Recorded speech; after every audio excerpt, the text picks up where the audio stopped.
দয়া, অনেকদিন ধরে আমরা কেস পাই না। এবার আমরা অভিযান দিতে আসলাম জঙ্গলে, দেখবো আমরা কোনো কেস পাই নাকি। চারিদিকে তো খোলা থাকে, গাছপালা নাই নাকি মরুভূমি নাগাল। স্যার সামনে ক্লিয়ার, গাড়ি চালানটাকে ট্রাফিক টেস্টও নাই, এখন সব ক্লিয়ার। আশেপাশে মানে শত্রু আছে, গোলাগুলি শব্দ হইতেছে। আরে বুকা চুদা, আমার ফোন আইছে। হ্যালো, কে বলছেন? হ্যালো স্যার, আমার ছেলে কিডন্যাপ হয়েছে। কি? আপনার ছেলের কিডনি নষ্ট হয়েছে? তো ডাক্তার দেখান, আমাকে ফোন দিয়েছেন কেন? আরে স্যার, আমার ছেলে কিডন্যাপ হয়েছে।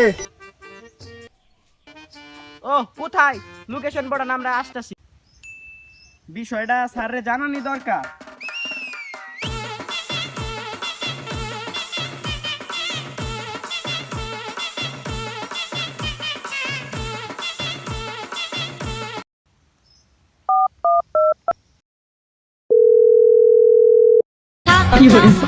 আমায় চুষে চুষে খা, আমায় গিলে গিলে খা, আমায় চুষে চুষে।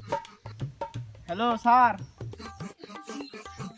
হ্যালো, আমি অফিসের কাছে ব্যস্ত আছি, ফাইল দেখতেছি, একটু পরে পরে পরে কল করেন আপনি।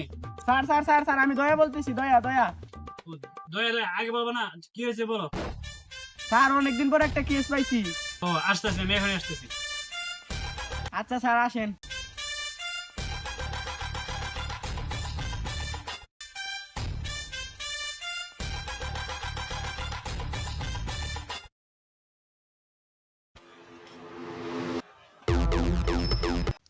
জঙ্গলে নিশ্চয়ই কোনো সূত্র লুকিয়ে আছে।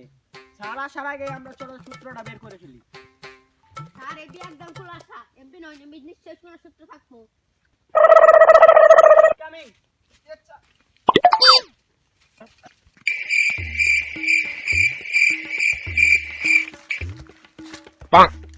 দয়া দয়া, এখানে কোনো সূত্র লুকিয়ে আছে। খোদা শুরু করো, খোদা শুরু করো।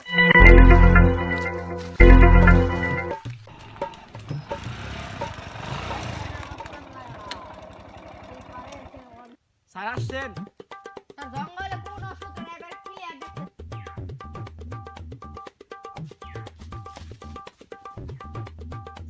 বিবেক, আসামি কোথায়? আসামি কোথায়? তোমরা কি আসামিকে খুঁজে পেয়েছো? কিছু একটা চিন্তার বিষয়। জঙ্গলেই কোনো সূচনা লুকিয়ে আছে, বের করতে হবে। চলো। বিবেক, তুমি কিছু বুঝতে পারতেছো? না স্যার। বিষয়টা হচ্ছে নিশ্চিত এখানে কেউ হাগা করতে এসে মারা গেছে। বিষয়টা ভালোভাবে দেখতে হবে। চলো চলেন স্যার। চলো। আর এইদিকে না, এইদিকে চলো।